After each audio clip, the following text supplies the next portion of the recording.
Packing சோடாவை எடுத்து போட்டுப்போம். போட்டாச்சு.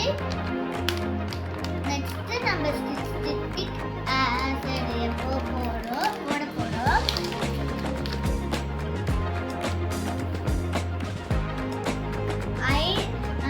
அப்புறமா அதுக்கு முன்னாடி ஐஸ் வந்து நான் வந்து ஒரு கிளாஸ் போட்டுருக்கேன், காகல்ஸ் போட்டுருக்கேன்.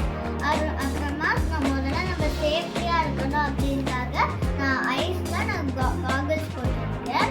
அப்புறமா கையில நான் வந்து கிளவுஸ் போட்டுருக்கேன். இதை பண்ணும் போது இங்க ஏதாவது ஒரு துளி கூட பட்டுருக்குன்னா தோலே பிஞ்சிடும். அதுக்காக நான் கிளவுஸ்லாம் போட்டுக்கிட்டு காகல்ஸ்லாம் போட்டு நான் சேஃப்டியா இருக்கிறேன். நீங்களும் உங்களோட பேரண்ட்ஸ் கூட இருங்க.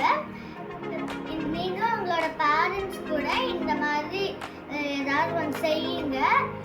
பேரண்ட்ஸ் வித் பேரண்ட் ஹெல்ப்போட செய்யுங்க. அப்பதான் நீங்களும் சேஃப்டியா இருப்பீங்க.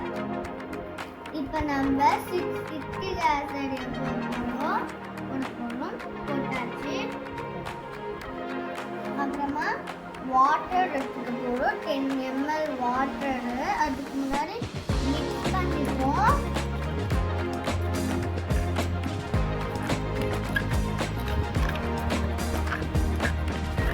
மிக்ஸ் பண்ணியாச்சு. வாட்டர் போடுறதுக்கு முன்னாடி போட்டு 2 ஸ்பூன் எடுத்து வச்சுப்போம். அதுக்கப்புறமா வாட்டர் போடுவோம். நான் வந்து வாட்டரை வந்து நான் 10 ml வச்சிருக்கேன். பாருங்க.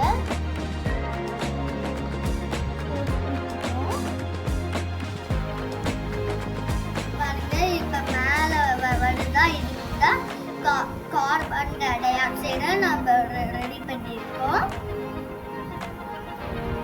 மூச்சு நம்ம விடுறோம்ல, அதுதான் கார்பன் டை ஆக்சைடு வந்து நான் ரெடி பண்ணியிருக்கேன். சூப்பரா வருதுல புகை மேல.